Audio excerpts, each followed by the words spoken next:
Good Gab, sponsored by Skillskin, a nonprofit organization empowering individuals with disabilities through employment.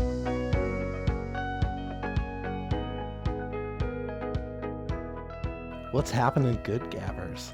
We are over 70 episodes now. It's getting incredible. We're closing out on 2023 and, keep bringing some amazing guests to the table. And this is no different. It's someone you know. It's someone you love. It's Robyn Nance, the founder of Teen and Kid Closet. Robyn, thanks for joining us today. Oh, hi. Thank you so much. Robyn, how you doing today? Awesome. Yeah, me too. It's been a crazy week at Skillskin. We've been doing a whole lot of organizational shifting right now and a lot of meetings this week. But it's just, it's Friday today. We get to talk about your awesome organization. I'm so excited. Us too. We can't wait to learn more. So tell us a little bit about your organization. So it's called Teen and Kid Closet. It opened up in 2007 as just Teen Closet, as an idea that came about through meeting some really cool people within the foster and adoption community.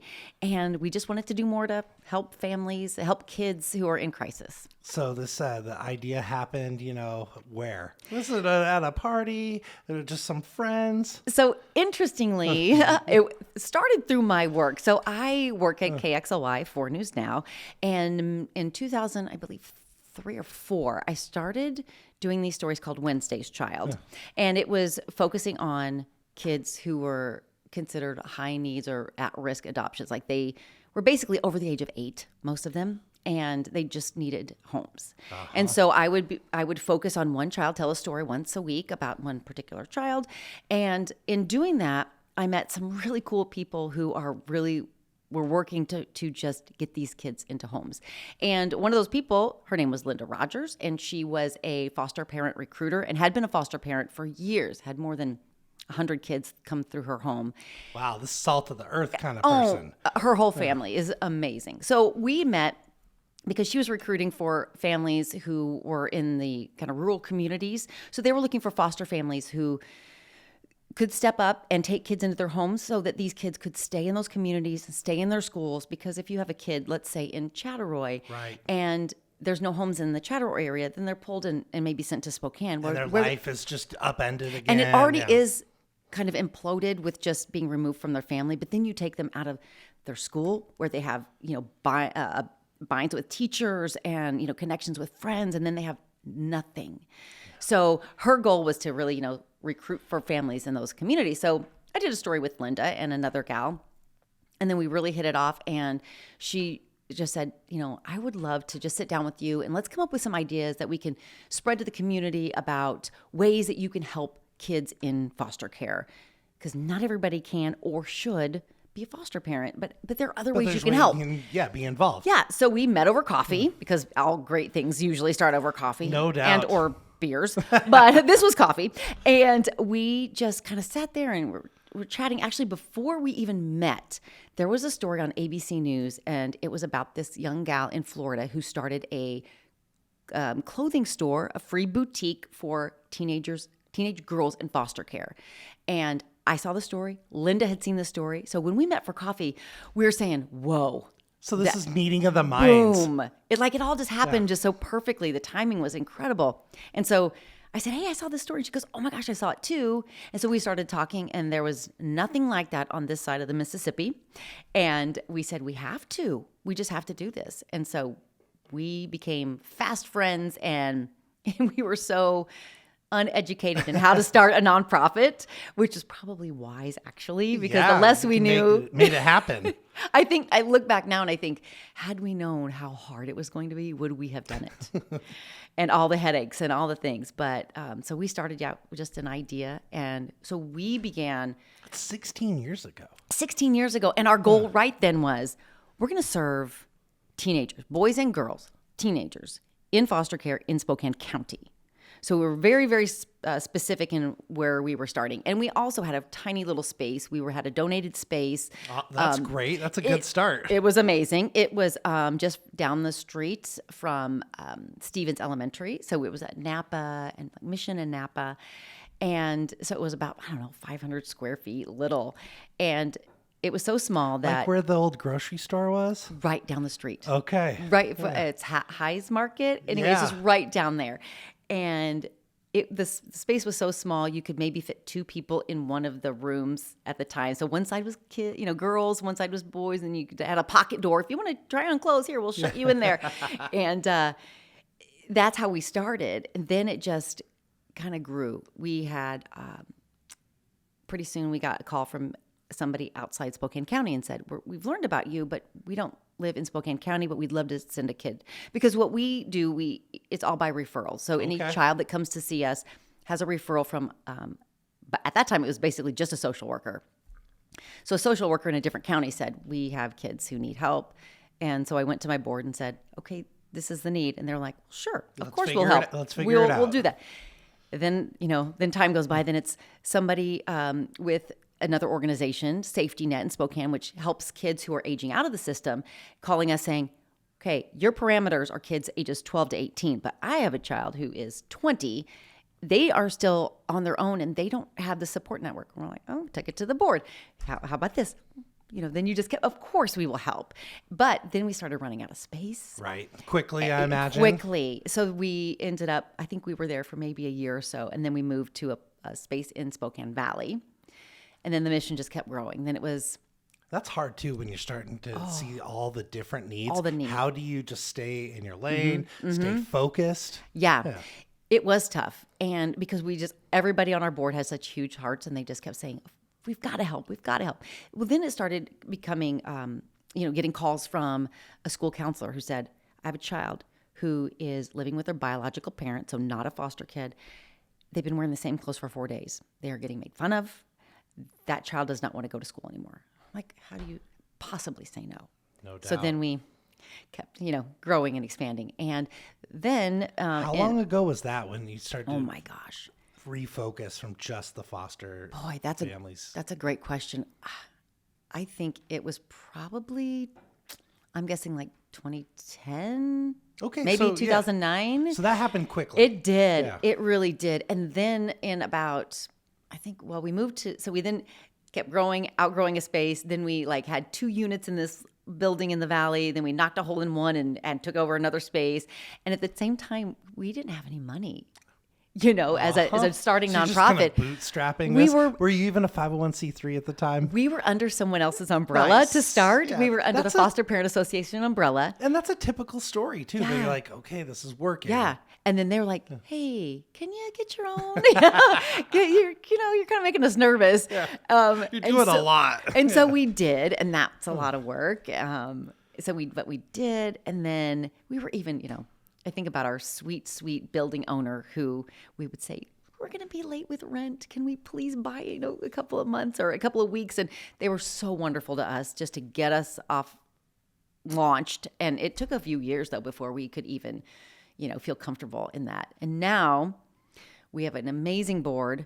We have expanded. We're now in near downtown Spokane. Our location is at 307 East Sprague. Okay, so right across the street from Peters and Sons Florist, down the street from Trudeau's. Yes. The new University District is all right there. It's a growing. It's an awesome little neighborhood right now. Yeah, and you just redid the road there on East Sprague. It's beautiful. The pedestrian bridge too. Right there. I know. So more college students should pop on over and volunteer with us. Yeah, you heard that? Yes. Yeah, come on. Well, we actually, when we moved there is when we expanded to take over another local nonprofit. And so the clothing perk basically did what we did as Teen Closet. So we were Teen Closet. We did kids basically 12 to early 20s.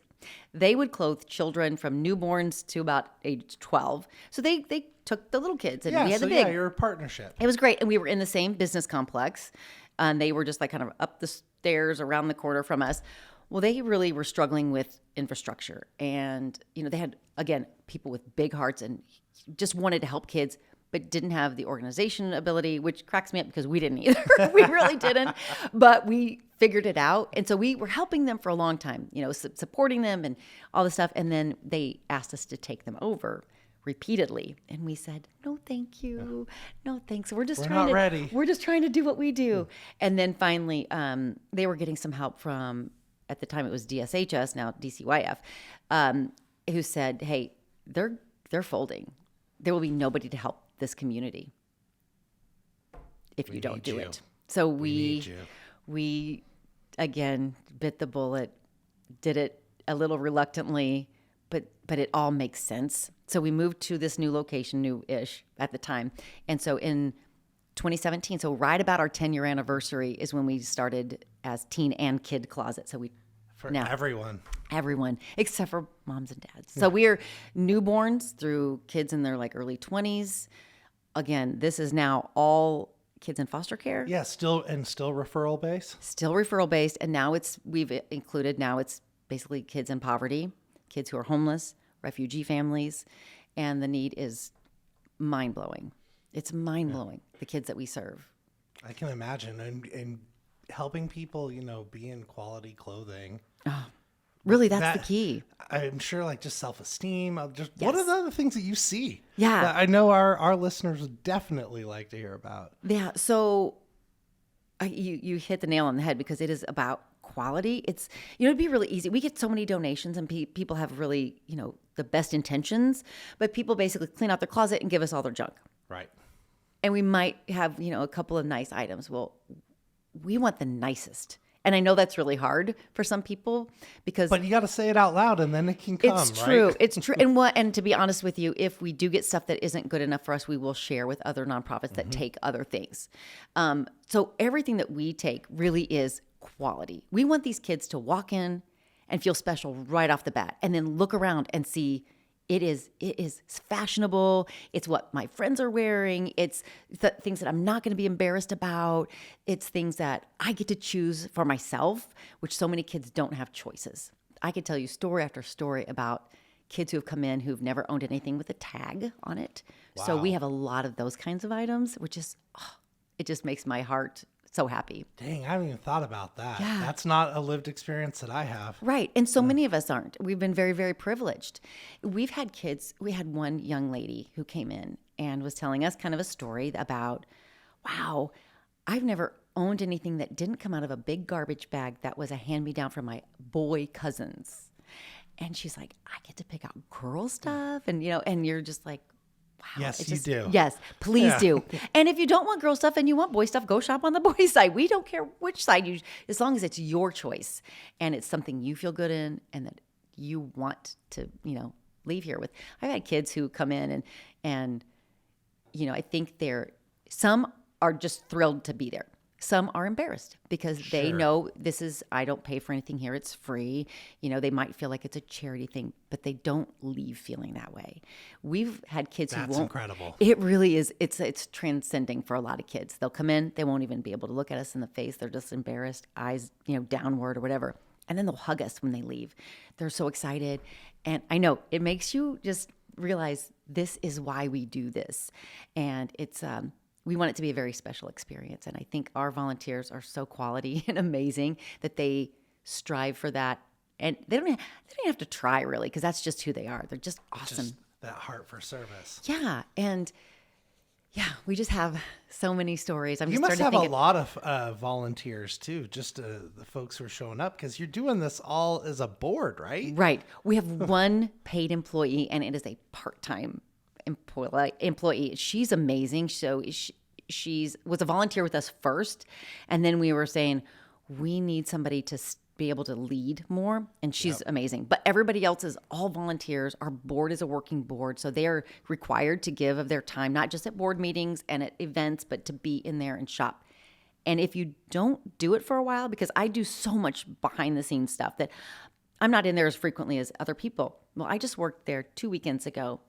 And of course, it's like, you need the reminder. Right. Because sometimes brought you right back into that mission. Yes. And it was so integral that it's like, you start getting detached when it's just like, oh, I got to write a grant, or, I have to ask for money here, or I have to work on this event. You do kind of lose sight of the actual people. I know that feeling sometimes because, I'm the VP operations at our organization and I support operations in multiple states. And so sometimes just the work, right? Yeah. But when I get to go be in the operations and sit down and talk to our employees and just see, what kind of transformational things are taking place and those stories. It's so are happening. important. Yes, it is. It's just, those are my favorite days. Yeah, mine too. I need to do it more, but but you also have your day job. there's a few things going on. How long have you been in Spokane?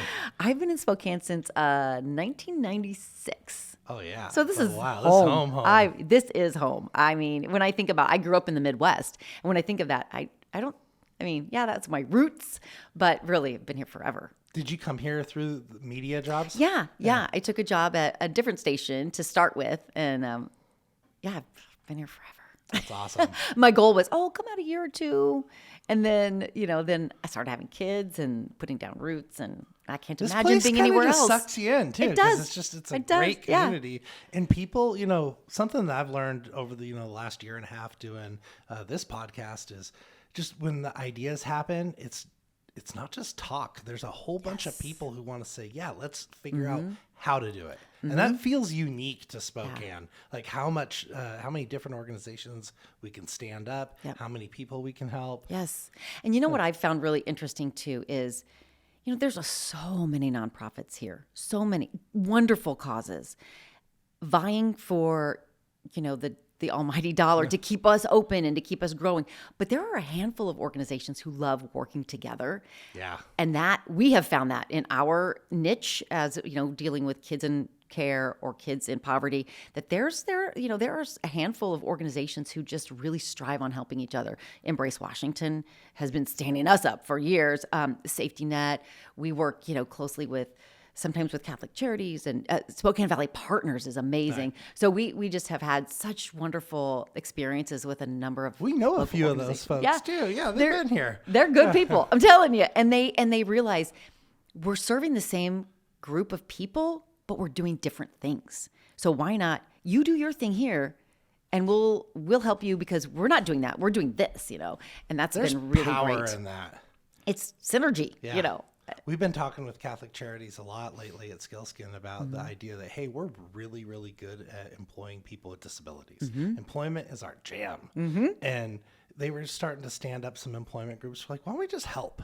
Yeah. And that's just started off a whole big, snowball effect. But now we've figured out how to partner our program up at a national level and Catholic Charities at a national level. Yep. And awesome. It's like it just started here. It's awesome. Well, we just got a call recently from Project ID, who I'm sure you're quite Bob. familiar. Yes, from Bob's group. And he's on our board, on the Skillskin board. Good peeps. Yeah. And they called and they said, hey, we want to help. How can we get our people involved in what you do? And we're like, well, this opportunity isn't great, but they go around. So now what they do is they're driving around and picking up donations from where our donation drop-offs are. They're going to all the First Interstate banks where they are graciously accepting donations for us. So they're helping us that, and then they bring them in and help us set them up. It's a great, again, partnership that I would not have seen coming. So that's cool too. Cool. And that's giving folks living with intellectual disabilities, that's their world, an opportunity to, engage with, their community. They're helping. They really are. Put great quality clothes on people who need them back. I love that. It's pretty fun. Okay, so how do people get involved with your organization, like volunteering or donating? All the things. We need all the things. So the first place to start is our website. We have a really great website, and it's got all the stuff on there. We even have a FAQ section, frequently asked questions, that can answer some of the things about how we operate, what we do. But there's a place for donations, not just different ways to donate your money, which of course everybody needs. Make it go really, really far, but also places where you can donate clothes and explains what we're looking for, the quality, and where you can drop those off. Then there's also space for volunteering, and we always need volunteers. The more the merrier. If your whole group wants to volunteer, if you want to do it individually, if you have a teenager who needs, community service hours, those kinds of things. You heard it here, everybody. We need it. Yeah, Teen and Kids Closet. Yes, for sure. And so you can just go there, and then with our volunteers, we do have to do a quick background check. It's pretty minimal and doesn't take any time at all. And then we just plug you in and get you started. We also love sponsorships, we have fundraisers and those kinds of things, sponsorships, business partnerships we love. So there's lots of opportunities. Let's talk about that volunteering a little bit, because we've heard a lot that volunteer opportunities continue to dwindle. It's hard for me to understand that a little bit, but you need them. So what does a day of a volunteer look like when they come and work for your organization? It depends on what they want to do. So we have a couple different things. So we have a group that meets a few times a week, and all they do is sort the donations. So they go through, figure out what works for us, what doesn't, and then send them to where they need to go. And they also, clean and, just kind of like the maintenance and store operations. Then we have people who work with the actual shoppers. That is where we need most of our people, because we want to be open more, and the more volunteers we have would allow us to be open more. That makes sense. So those people would basically work a 3-hour shift. So pretty easy. On a Saturday, it might be 8 to 11, 11 to 2, or on a Wednesday from 4 to 7. And you basically come in and you help the people shop. And so somebody might help check in. So here's, once a person checks in, we give them a shopping sheet so that they know exactly how many and what items that they can get. We've added pictures because we have so many non-English speaking families who are new to our area. Especially working with the refugee community. Very interesting. So they would help them kind of get going, and then we'll just walk around like, how can I help you here and whatever. And then we need people helping check out. And so it's lively in there when this is happening. You're engaged with the people, and some people shopping really need the help. We had a mom in there who was shopping for like 5 kids on her own, so she really appreciated the help. But then you have other people who are like, nope, I'll just look around and do my own thing, and I'll let you know if I need your help, and we're there. So just making it a great experience. Yes, exactly. But people can, the front of the house, the back of the house. Yep. Yeah. Exactly. Wherever your strengths are.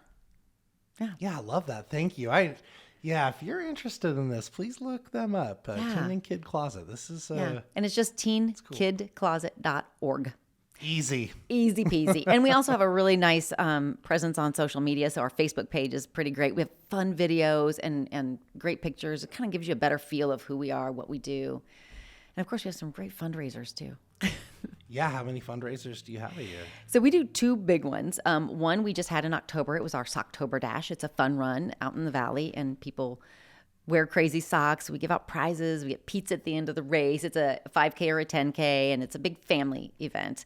And we also ask for new sock donations or underwear. Great time. Those are the year too. Biggest things that we get requests for, and we can't take those used, so we need new. So that's a big push. And then our big fundraiser will be in June, and it's called Bourbon, Bacon, and Brews. And it'll be our 3rd year. I saw that last year on you must social come. media. You must come. It is a don't Deal. miss thing. Be there. It'll be June 22nd. We're working on our location, but there's just a big, fun, just social event. So it's all these different distillers, brewers. Those are all local and or regional, and all local chefs. And they're all that they do has to do with one of those 3 things: bourbon, bacon, or brews, or a combination. And then we have live music, we have games, and just a fun time. Sounds like it. That's awesome. So there'll be a lot about that on social media coming up. Well, thank you so much for helping us understand, your organization. Well, I appreciate it. We're happy you're here. Anything that you can share with us about the future of what this looks like? I will say that the present is mind-blowing for me. Before the pandemic, I think our busiest year we ever had in serving kids, we served just under maybe 1,400 kids, and that was huge because the year before that it was 500.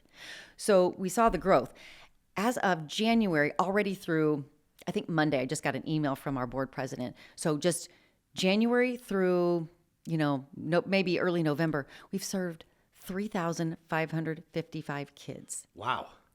That's a lot. And we of are people. slammed through the end of the year. We're already booked for all of our appointments. It's insane. And we track how much goes out. So we have kind of a formula that tracks as if we were selling it at maybe a thrift store. So even if it's new stuff, we kind of have an average price of what an item would cost.